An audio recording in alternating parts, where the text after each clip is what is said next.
TV Patrol. One TV Patrol. One TV Patrol. One TV Patrol.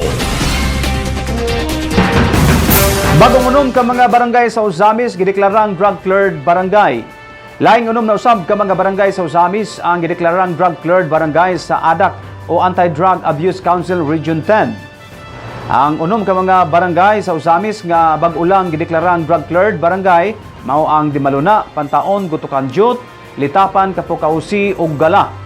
Human sa deklarasyon sa may unom ka mga barangay, miabot na og 23 ka barangay sa Ozamis ang gideklarang drug-cleared barangay gawas sa 51 ka barangay nga sakop ning syudad. Ayha desisyonan sa ADAC nga drug-cleared barangay moagi pa kini og makuting monitoring sa City Anti-Drug Abuse Council nga gilangkuban sa lokal nga o local government unit o sa local PNP o evaluasyon sa DILG, Regional PNP, Philippine Drug Enforcement Agency o Department of Health.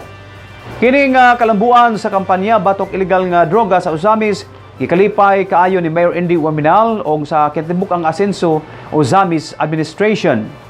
Sa pakigpulong ni Mayor Indy Waminal atol sa usa ka recognition program nga dili sayon ang proseso aron madeklarang drug-cleared barangay.